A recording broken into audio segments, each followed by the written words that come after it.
This is Wrigley Field, Chicago. When the NFL was formed in 1919, the Chicago Bears and Green Bay Packers were issued charters, forming the longest and most colorful rivalry in pro football history. Today, the two would renew that rivalry for the 102nd time.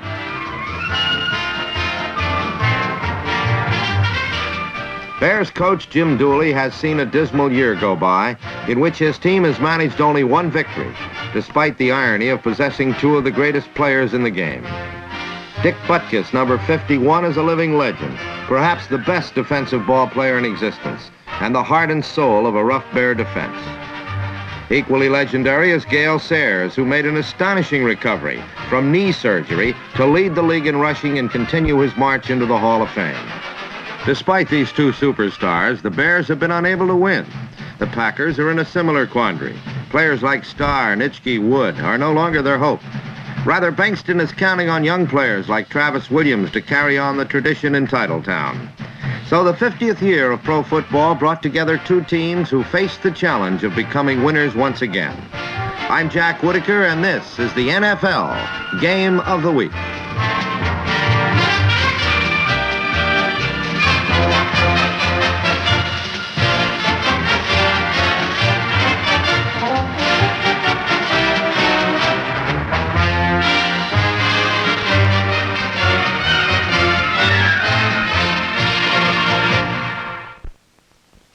This oldest series in the NFL got underway when rookie running back Dave Hampton, number 25, exploded through left tackle and raced 53 yards deep into Chicago territory.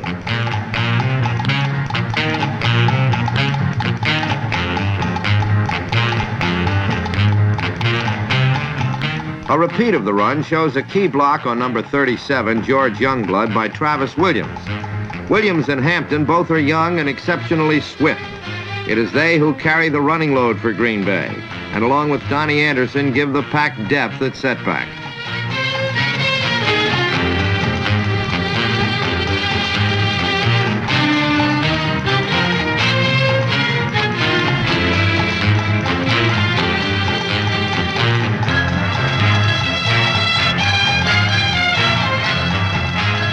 The Packer momentum was quickly put to halt by number 51, Dick Butkus. First, he stopped Travis Williams cold.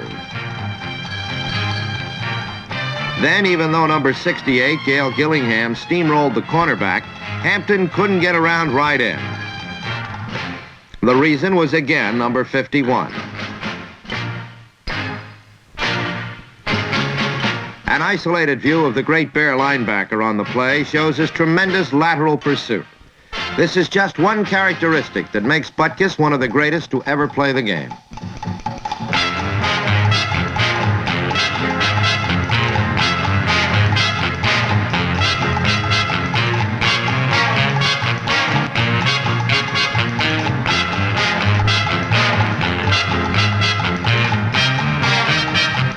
On yet another attempt by the Green Bay runners, Butkus knifed through to thwart Williams again, this time from behind. This forced quarterback Don Horn to pass on third down from the Chicago 27, and it gave another member of the Bear defense a chance to shine. 8-year veteran Ed Obradovich hit Horn just as he was passing.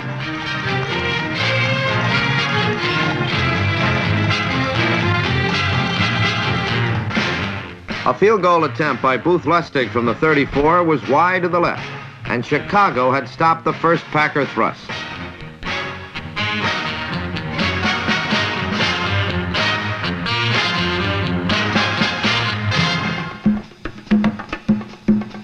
When the Bears got the ball, it first appeared that they too would have no trouble moving. Virgil Carter was at quarterback, and he scrambled for a first down on the Chicago 46. Next, Gale Sayers, running beautifully, weaved 14 yards to the Green Bay 40.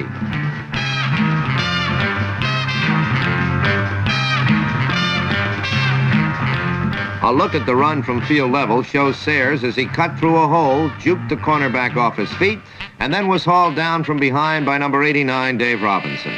Not many linebackers can catch Sayers from behind.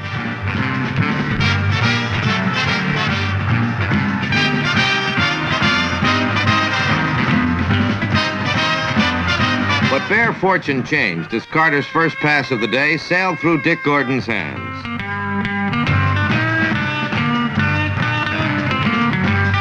Then Carter lateraled to Mike Hull, who dropped the ball. And though he recovered, the downtrend continued.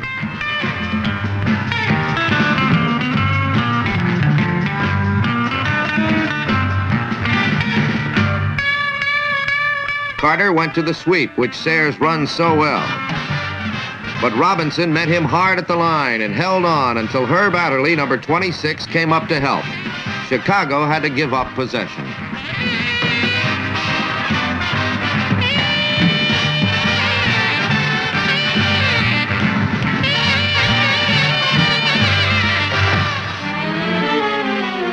On their first play after the punt, Horn screened to Travis Williams, who raced down the left sideline for a first down before being forced out of bounds.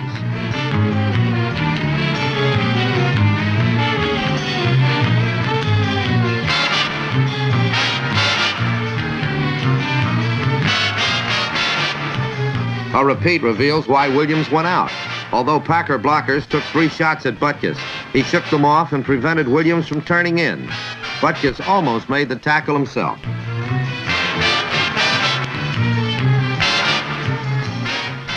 With 1st and 10 on the Green Bay 32, a long pass for Williams was incomplete, but a pushing penalty on number 26, Benny McCray, gave Green Bay a 28-yard gain and a first down.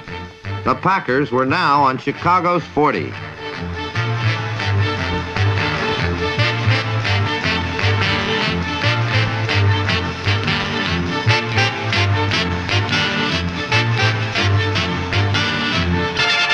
Then the Bear defense asserted itself again. The Butkus boys stacked up Green Bay's fine runners with little yardage, and the Pack had to try for 3 points.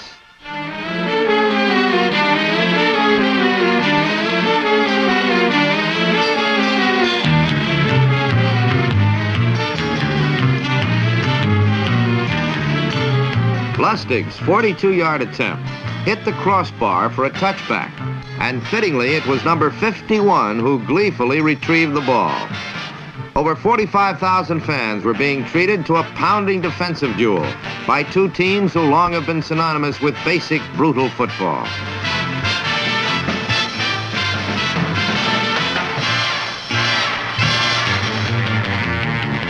Again, the Bears couldn't move on offense as the Packers kept Sayers in check.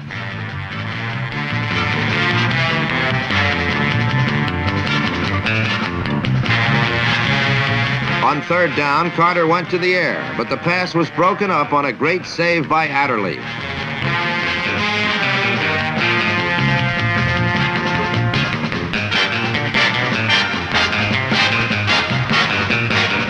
A repeat shows that Carter was pressured by number 87, Willie Davis. The 5-time All-Pro is retiring this year after 12 seasons as one of the finest defensive ends in the game. The first quarter ended with neither team scoring.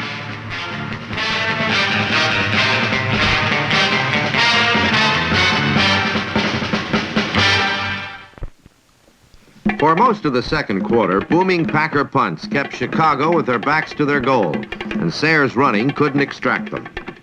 In one instance, Chicago made the punt something more than a defensive weapon when a Bobby Joe Green fake kick netted 19 yards and an infrequent first down. Altogether, there were only 9 first downs in the entire half and only 61 yards gained passing by both teams.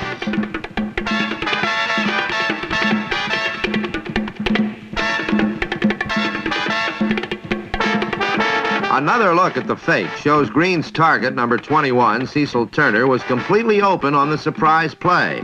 If the punter had led Turner with the pass, the fleet flanker might have escaped entirely.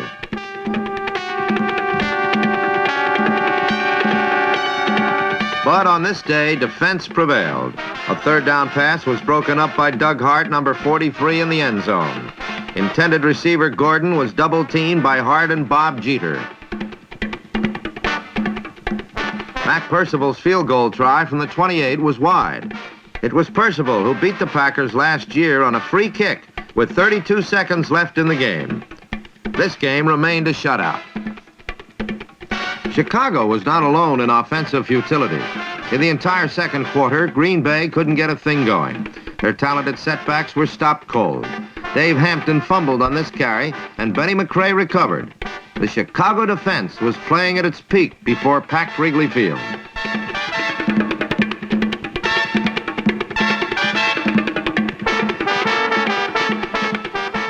The isolated camera reveals Hampton's miscue wasn't accidental. The culprit was none other than the ubiquitous Mr. Butkus, who hooked Hampton's arm.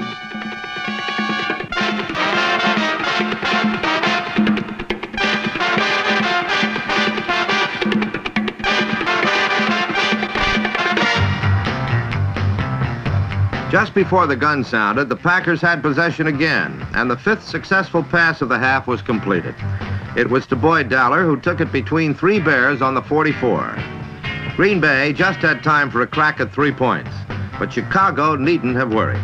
It seemed that in this half at least, it was destined that neither team score. Lustig's third attempt never got in the air as the Bears poured through to block the kick as the half ended in a scoreless tie. Both quarterbacks had completed only 2 passes each. The Bear punter won. There had been a total of 12 kicks, 8 punts, and 4 futile field goal attempts. Defense prevailed in Chicago.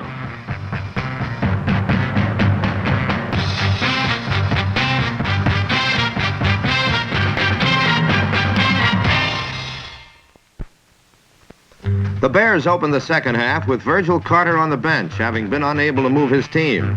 Bobby Douglas, number 14, would now try to lead the Bears to victory.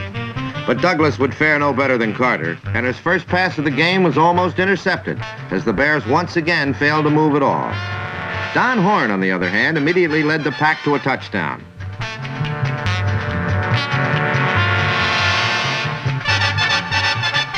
After Williams lost a yard on a flare pass, Horn hit tight end Mar Fleming, number 81, who escaped Butkus and carried to the Bears' 39.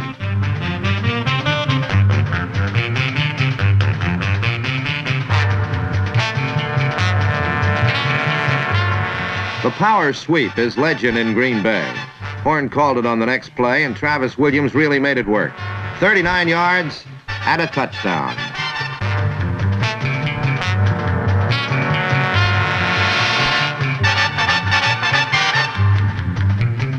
A repeat shows that Williams picked his hole perfectly and turned it on once through the hole off right tackle.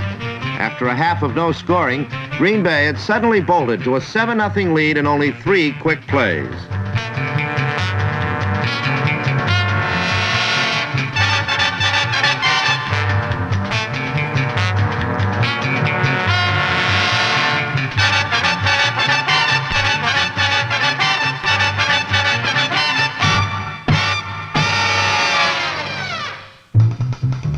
The Bears were having problems moving forward at all. The next time they had the ball, Douglas lost 14 yards attempting to pass.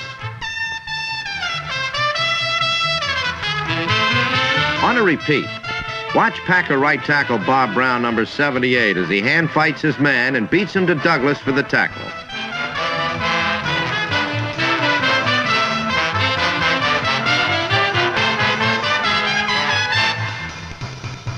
Sayers tried his best on 3rd and 24, but a gang tackle stopped him far short of the first, and another series ended for Chicago.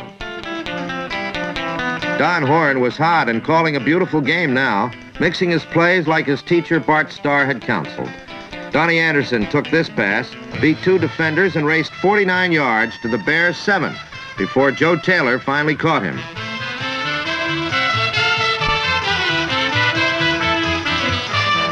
On a repeat, we see a real sucker play work perfectly. A fake pitch to the right drew the whole defense over, allowing Anderson to get his jump on the secondary. Donnie's speed did the rest.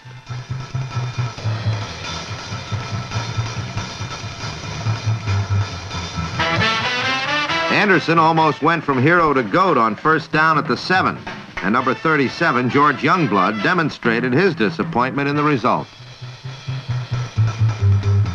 Then on 2nd and goal from the 10, with 6 minutes and 52 seconds remaining in the quarter, Horn would again cross up the Bears with a pass to Fleming, who had snuck behind the secondary. Touchdown Packers, their 2nd in 4 minutes.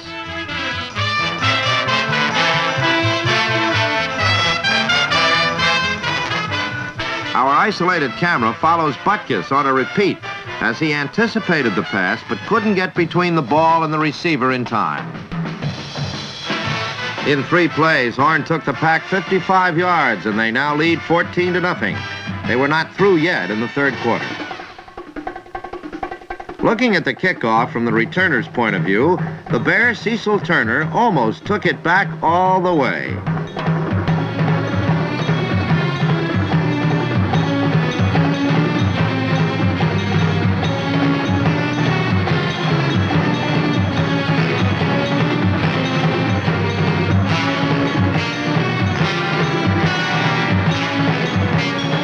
But the Packer defense seemed to be inspired by Horn's heroics, and again stopped Sayers and the Bears cold, not letting Sayers see a shiver of daylight.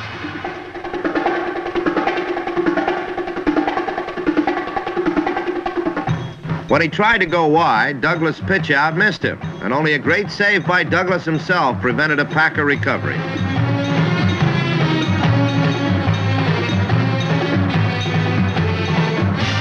On a repeat of the play, we can see that Douglas saved himself after a bad toss with his own alertness and picked up a yard to boot.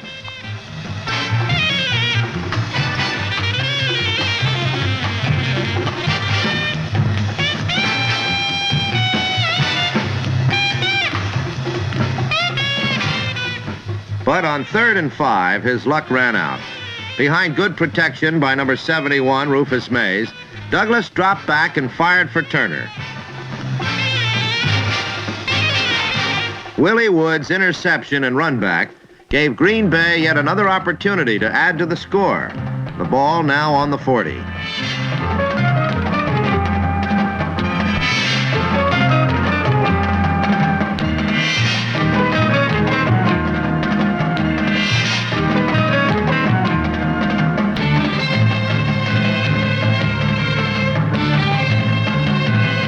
Horn again called on Travis Williams to help him out, and the 23-year-old mighty burner from Arizona State raced 60 yards to a touchdown with Horn's pass.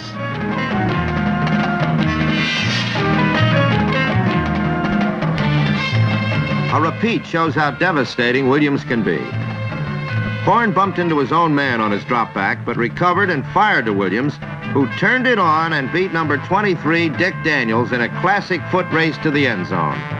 No one can catch the mighty burner, who runs a 9.300 and was single-handedly destroying the Bears.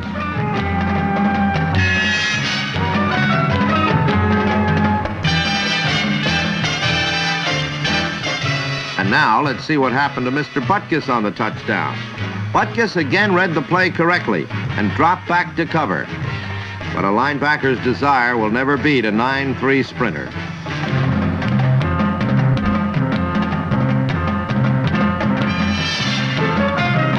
Green Bay was now making it look easy, having scored 21 points in 12 minutes, while the Bears still had yet to score.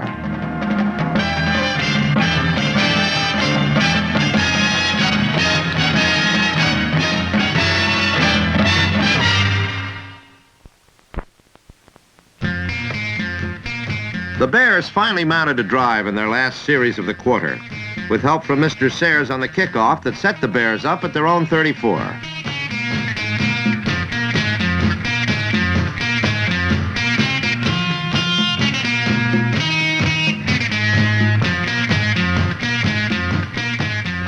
Douglas then managed a nice scramble to the 45.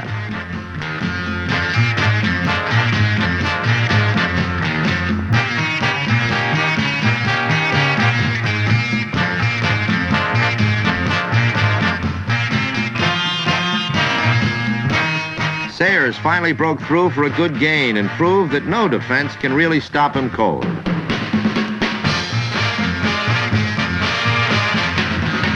We can watch what happens to a lineman trying to get a good shot at Sayers as the isolated camera shows Willie Davis's frustrating effort to stop number 40. Sayers ended up with 6 yards. Davis ended up nursing his bruises as the quarter ended. Douglas continued to move the Bears on this drive as the final 15 minutes began.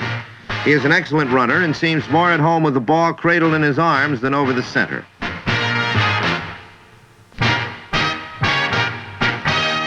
But here the drive stalled, though Douglas was not at fault.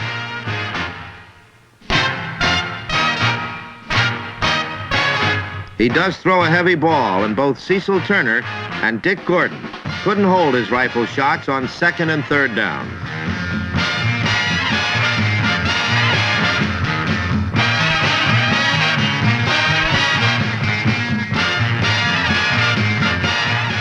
So Mac Percival salvaged the drive with a field goal, and the Bears were finally on the board.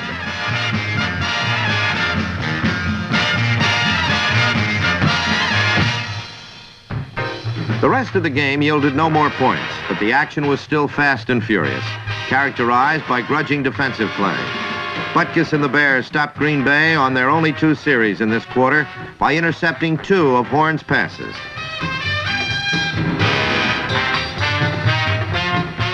Butkus made the first, as he diagnosed the pass perfectly, then rumbled downfield like a fullback on the return. The All-Pro linebacker was literally all over the field today, as always, and further demonstrated why many call him the finest football player in the game today, offensively or defensively.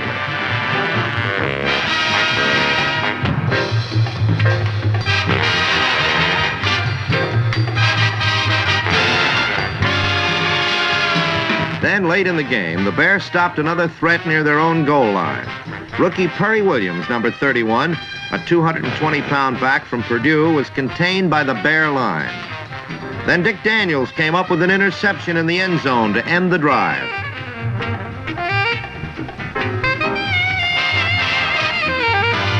But the Bears could do absolutely nothing offensively, as Douglas, Sayers, and the Bears again had met their match.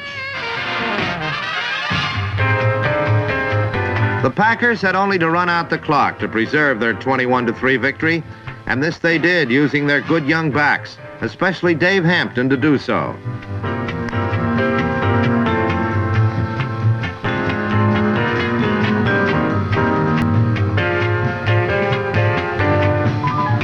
When the inevitable finally happened, Green Bay had its 7th win, ensuring them of another 500 or better year.